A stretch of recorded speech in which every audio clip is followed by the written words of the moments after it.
Hello everyone, you are watching law beta. और आज इस वीडियो में हम इंडियन पेनल कोड का चैप्टर 3 पढ़ने वाले हैं जो कि पनिशमेंट से डील करता है। So let's get started.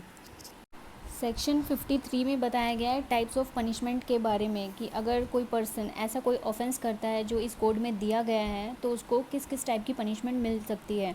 First जो दिया गया है उसमें है डेथ। मतलब अगर कोई पर्सन ऐसा कोई ऑफेंस करता है जो इस कोड में दिया गया है तो उसको ज़्यादा से ज़्यादा डेथ की सज़ा मिल सकती है। सेकंड बताया गया है इम्प्रिजनमेंट फॉर लाइफ, मतलब आजीवन कारावास। थर्ड पार्ट रिपील्ड है।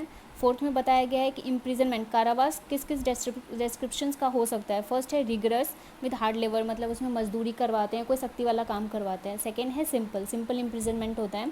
फिफ्थ में बताया गया है फॉर फीचर ऑफ प्रॉपर्टी, मतलब किसी की प्रॉपर्टी जब्त कर ली जाती है। और सिक्स में बताया गया है फाइन। अब आते हैं सेक्शन 53 के पार्ट ए में, जिसमें बताया गया है construction of reference to transportation. सबसे पहले तो समझ लेते हैं ट्रांसपोर्टेशन का मतलब क्या है।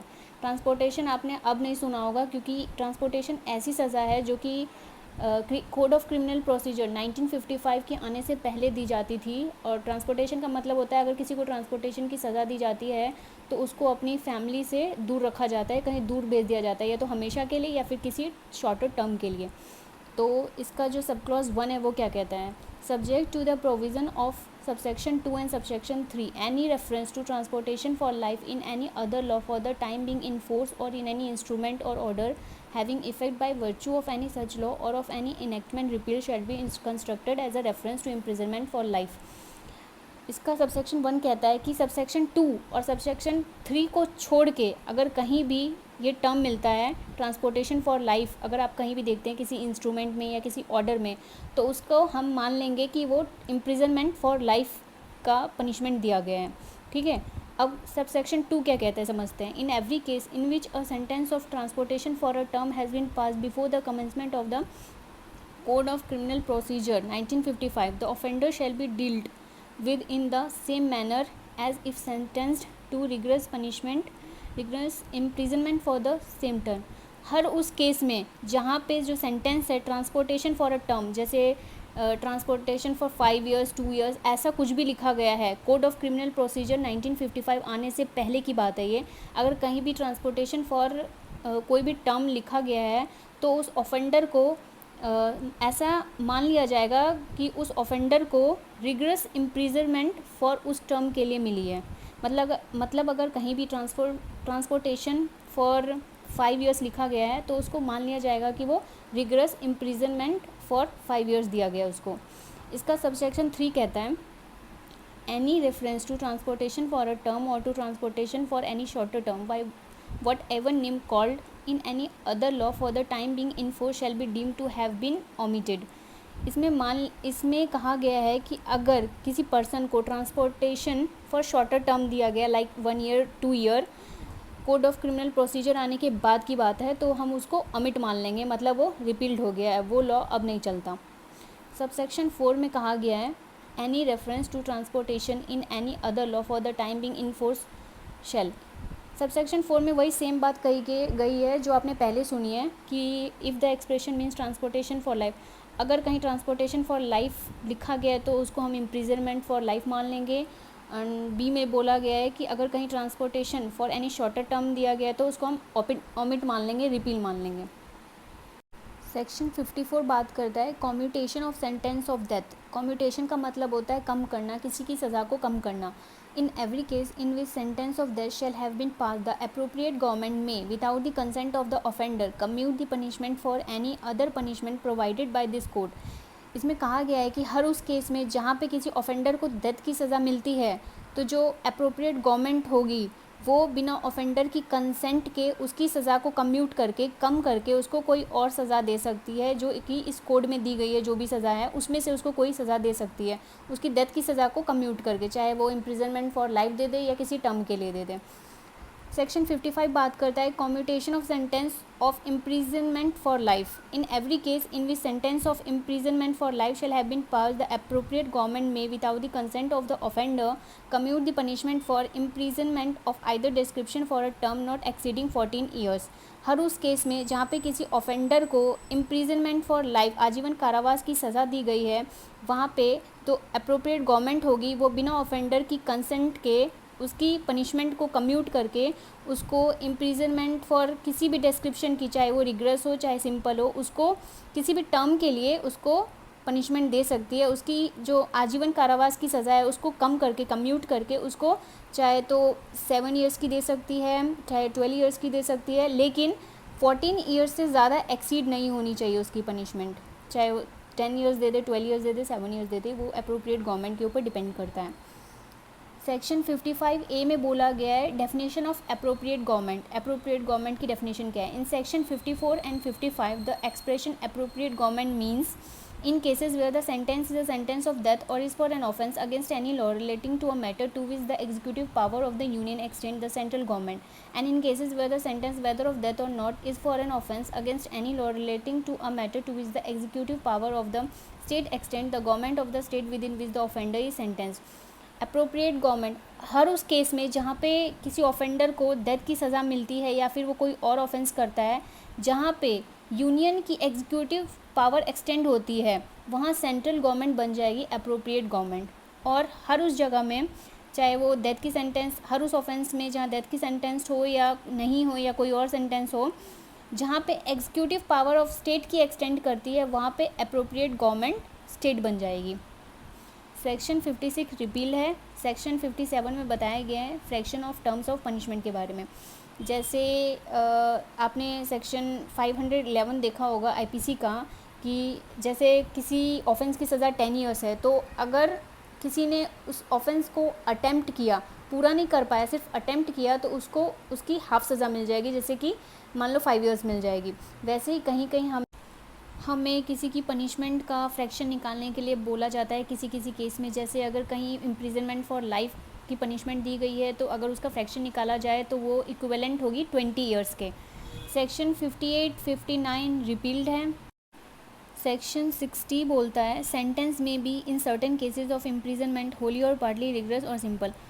हर उस केस में जहाँ पे ऑफेंडर को जो है इम्प्रिजनमेंट मिली है, कारावास मिला है किसी भी डिस्क्रिप्शन का, चाहे वो रिग्रेस हो चाहे वो सिंपल हो, तो ये कॉम्पिटेंट टू द कोर्ट है। मतलब ये कोर्ट के ऊपर है कि वो कौन सा सेंटेंस ऑफेंडर को देता है, चाहे वो पूरा ही उसको पूरा ही इम्प्रिजनमेंट रिग्रेस दे सकता है, या पूरा ही उसको सिंपल दे सकता है, या फिर पार्शियली उसको रिग्रेस दे सकता है और बाकी का उसको सिंपल दे सकता है। ये पूरा कोर्ट के ऊपर डिपेंड करता है कि वो किस टाइप का इम्प्रिजनमेंट देता है ऑफेंडर को। सेक्शन 61 रिपील्ड है, 62 रिपील्ड है। 63 में अमाउंट ऑफ फाइन के बारे में बताया गया है कि where no sum is express to which a fine may extend the amount of fine to which the offender is liable is unlimited but shall not be excessive. जहाँ पे किसी भी ऑफेंडर के फ़ाइन का कोई भी सम प्रोवाइड नहीं किया गया है, जहाँ पे फ़ाइन का जो अमाउंट नहीं बताया गया है, वहाँ पे हम उसको कितना फ़ाइन देना होगा, वहाँ पे जो फ़ाइन दे सकता है ऑफेंडर वो अनलिमिटेड फ़ाइन देगा, लेकिन वो एक्सेस में नहीं होना चाहिए। अनलिमिटेड फ़ाइन होगा लेकिन वो एक्सेस में नहीं होना चाहिए। सेक्शन 54 बोलता है sentence of imprisonment for non payment of fine in every case of an offence punishable with imprisonment as well as fine in which the offender is sentenced to a fine whether with or without imprisonment। मतलब हर उस case में जहाँ पे किसी भी offender को punishable किया गया है कारावास के साथ और फाइन के साथ, वहाँ पे ऑफेंडर को सिर्फ फ़ाइन सुना दिया गया है, इम्प्रिजनमेंट सुनाया गया है या नहीं भी सुनाया गया है, सिर्फ फ़ाइन सुना दिया गया है। And in every case of an offence punishable with imprisonment और फाइन और with fine only in which the offender is sentence to a fine. और हर उस केस में जहाँ पे जो ऑफेंस है वो सिर्फ या तो इम्प्रिजनमेंट उसको मिली हुई है, या सिर्फ फ़ाइन मिली हुई है, या सिर्फ फ़ाइन मिली है या इम्प्रिजनमेंट विद फ़ाइन मिला हुआ है, वहाँ पे ऑफेंडर को खाली फ़ाइन सुना दिया गया है। तो ये पूरा कम्प्लीटली जो है वो कम्पिटेंट टू द कोर्ट है, कोर्ट के ऊपर है कि वो कौन सा सेंटेंस ऑफेंडर को देता है। अगर कोई ऑफेंडर फ़ाइन का पेमेंट नहीं करता है तो उस ऑफेंडर को इम्प्रिजनमेंट होती है कुछ टर्म के लिए। मतलब मान लीजिए कि अगर किसी पर्सन को पनिश किया गया है फ़ाइन के साथ, सिर्फ फ़ाइन के साथ, तो और उसने फ़ाइन की पेमेंट नहीं की है, तो उसको इम्प्रिजनमेंट मिलेगा सर्टेन टर्म के लिए, ठीक है। और अगर कोई ऑफेंडर है उसको इम्प्रिजनमेंट मिली है प्लस साथ ही साथ उसको फ़ाइन भी मिला है और उसने उस फ़ाइन की पेमेंट नहीं की है, तो उसको क्या सज़ा मिलेगी? उसको जो इम्प्रिजनमेंट है वो तो मिलेगी ही मिलेगी, प्लस में उसको और एड ऑन हो जाएगा, जो उसने अमाउंट ऑफ फाइन पे नहीं किया है उसके लिए भी उसको अलग से सज़ा मिलेगी, मतलब उसके साथ ऐड हो जाएगी। जैसे उसको 3 इयर्स की इम्प्रिजनमेंट मिली है और फाइन नहीं उसने पे किया है तो उसमें 2 इयर्स और ऐड हो जाएगा, मतलब टोटल 5 इयर्स बन जाएगा। ये बस बोला गया है इस सेक्शन में। सेक्शन 65 में बोला गया है limit to imprisonment for non payment of fine when imprisonment and fine awardable. The term for which the code directs the offender to be imprisonment in default of payment of a fine shall not exceed 1/4 of the term of imprisonment which is the maximum fixed for the offence if the offence be punishable with imprisonment as well as fine। मतलब कितने तक का उसको कारावास हो सकता है अगर उसने फ़ाइन की पेमेंट नहीं की है। जब उसको कारावास और फ़ाइन दोनों मिला है और उसने फ़ाइन की पेमेंट नहीं की है तो उसको कितनी सज़ा होगी। तो जो इसका टर्म होगा, मान लो किसी ऑफेंडर को 4 साल की सज़ा मिली है प्लस फ़ाइन मिला है और उसने उस फ़ाइन की पेमेंट नहीं की है, तो इस केस में उस ऑफेंडर को और कितनी सज़ा ऐड ऑन हो जाएगी in default of the payment of the fine. मान लो जैसे किसी ऑफेंडर को 4 साल की इम्प्रिजनमेंट मिली है, ठीक है, उसने अमाउंट ऑफ फ़ाइन प्लस मिला है उसको और अमाउंट ऑफ फ़ाइन उसने वो पे नहीं किया है, तो 1/4 कर लोगे आप 4 साल का तो 1 ईयर आ जाएगा, मतलब 1 ईयर उसका और ऐड ऑन हो जाएगा, टोटल उसका 4 + 1 5 इयर्स की पनिशमेंट उसकी बन जाएगी in default of the payment of fine. Section 66 बोलता है description of the imprisonment for non payment of fine. मतलब अगर उसने फ़ाइन की पेमेंट नहीं की है तो उसको किस टाइप्स की इम्प्रीजनमेंट की डिस्क्रिप्शन मिलेगी, या तो रिग्रेस या तो सिंपल। इसमें बोला गया है the imprisonment which the court imposing in default of the payment of fine may be of any description to which the offender might have been sentenced for the offence. Court उस offender को या किसी भी description की punishment दे सकता है, like वो regret भी दे सकता है और सिंपल भी दे सकता है, ये पूरा कोर्ट के ऊपर डिपेंड करता है, ठीक है। सेक्शन 67 में आता है imprisonment for non payment of fine when offence punishable with fine only. अगर किसी पर्सन को, किसी ऑफेंडर को सिर्फ फ़ाइन की सज़ा मिली है और उसने फ़ाइन की पेमेंट नहीं की है, तब उसको कितनी सज़ा मिलेगी। If the offence be punishable with fine only, the imprisonment which the court imposes in default of the payment of the fine, imprisoned in default of payment of fine shall not exceed the following scale। तो मान लो किसी offender के ऊपर fine लगा है 50 रुपये का, ठीक है, 50 रुपीज़ का लगा है और उसने वो पे नहीं किया है, तो उसको जो इम्प्रिजनमेंट होगी वो 2 ईयर्स से ज़्यादा 2 मंथ से ज़्यादा एक्सीड नहीं होनी चाहिए। और अगर किसी के ऊपर 100 रुपीज़ का फ़ाइन लगा है, उसने फ़ाइन वो पे नहीं किया है, तो उसको 4 मंथ से ज़्यादा की सज़ा नहीं हो सकती है। और 100 रुपीज़ से ऊपर कितना भी अमाउंट ऑफ फ़ाइन हो, अगर उसने वो पे नहीं किया है तो उसको 6 मंथ से ज़्यादा की पनिशमेंट, इम्प्रिजनमेंट नहीं मिल सकती है। ये बताया गया बस इस सेक्शन में।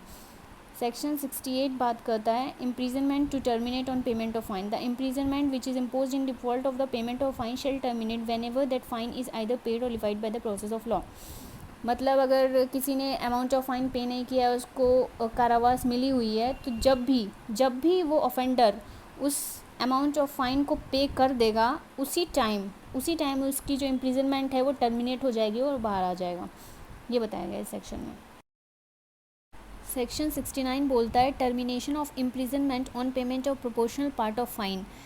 मतलब कि अगर कोई ऑफेंडर अपना इम्प्रिजनमेंट काट रहा है फ़ाइन ना भरने के लिए, ठीक है, और उसने 2 मंथ्स इम्प्रिजनमेंट काट ली, 2 मंथ्स उसकी और रह रही है, अगर उसने 2 मंथ्स के ख़त्म होने से पहले या 2 मंथ्स के अंदर उसने अगर 50 रुपीज़ या प्रोपोर्शनल पार्ट पे कर दिया है, तो उसकी जो इम्प्रिजनमेंट है वो उसी टाइम टर्मिनेट हो जाएगी, उसकी इम्प्रिजनमेंट उसी टाइम ख़त्म हो जाएगी। जैसे इसका इलस्ट्रेशन दिया गया, एग्जांपल से समझते हैं।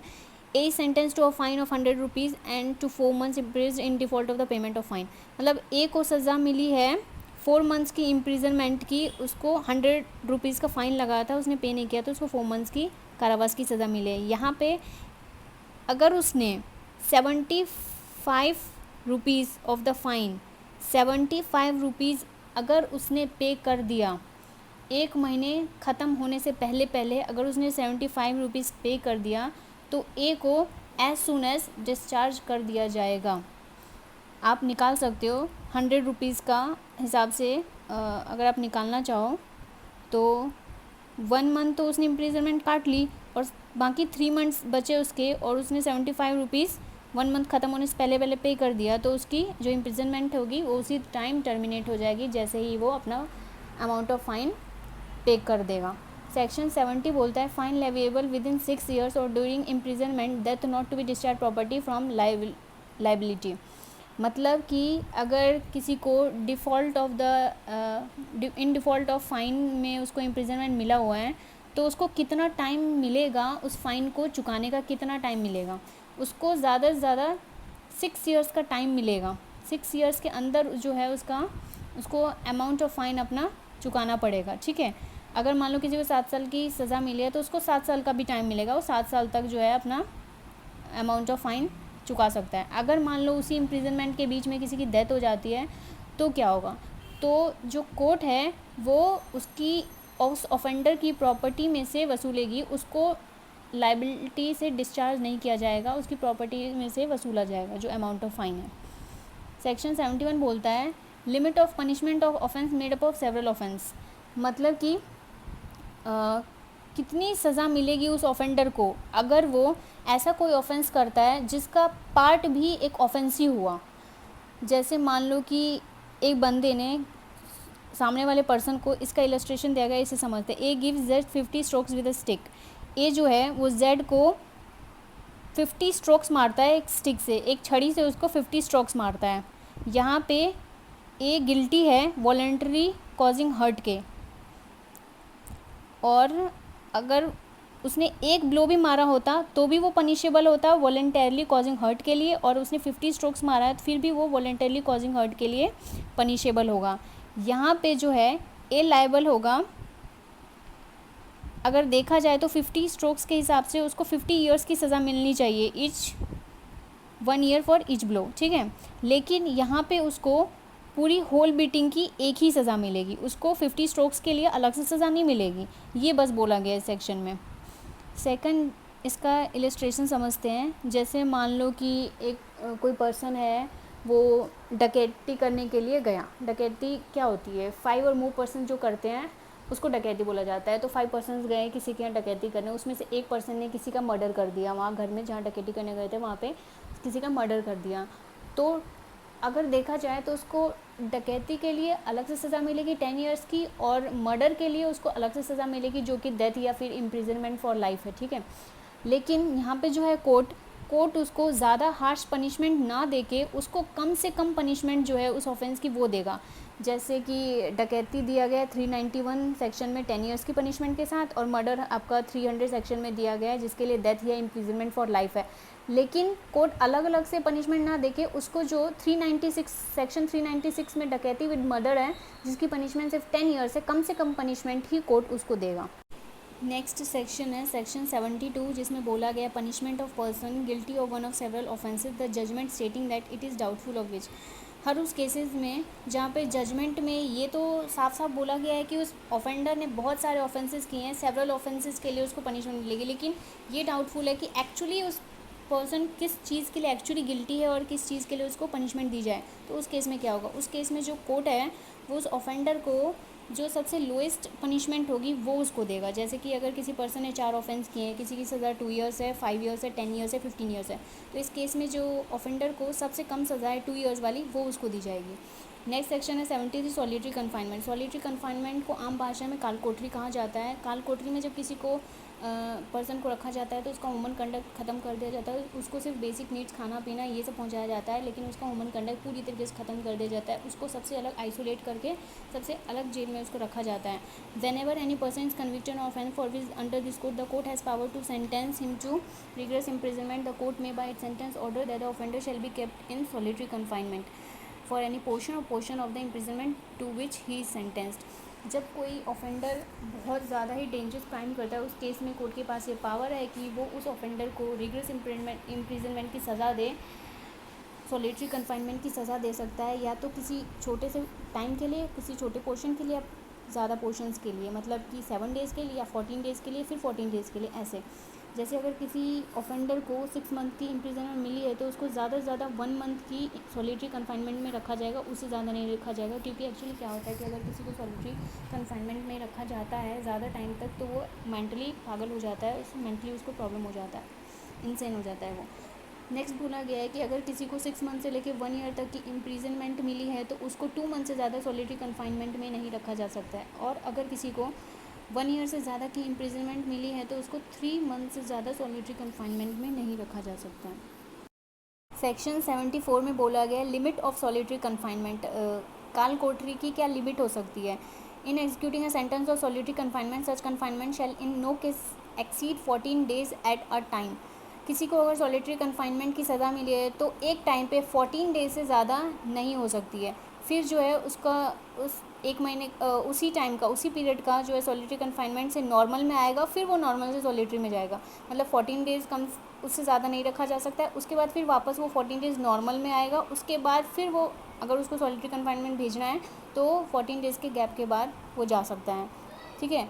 नेक्स्ट बोला गया है कि अगर किसी को 3 मंथ से ज़्यादा की इम्प्रिजनमेंट मिली है तो उस केस में जो सॉलिटरी कन्फाइनमेंट है वो 7 डेज़ का होगा। एक टाइम पे 7 दिन का होगा, फिर वो 1 मंथ का गैप लेगा, देन अगेन उसको सॉलिटरी कन्फाइनमेंट में 7 दिन के लिए भेजा जा सकता है। बस ये बोला गया है सेक्शन में।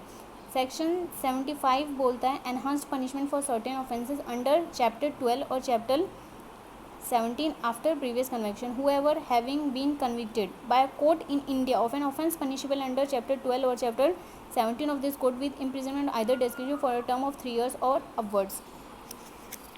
ऐसा कोई ऑफेंडर जिसने ऑफेंस किया हो चैप्टर 12 में जो ऑफेंसेस दिए गए वो जो कि गवर्नमेंट स्टैम्प और कॉइन से डील करते हैं, और चैप्टर 17 में जो कि प्रॉपर्टी से डील करता है। अगर किसी ऑफेंडर ने ऐसा कोई ऑफेंस किया है और वो उस चीज़ की सज़ा भी काट चुका है 3 ईयर्स तक या उससे ज़्यादा की वो सज़ा काट चुका है, और फिर वो अगेन वैसा ही कुछ सिमिलर ऑफेंस करता है, ऐसा ही कुछ उसका पनिशमेंट होता है, तो उस पर्सन को इम्प्रिजनमेंट फॉर लाइफ दिया जाएगा या फिर इम्प्रिजनमेंट फॉर अ टर्म दिया जाएगा जो कि 10 ईयर्स तक एक्सटेंड करेगी।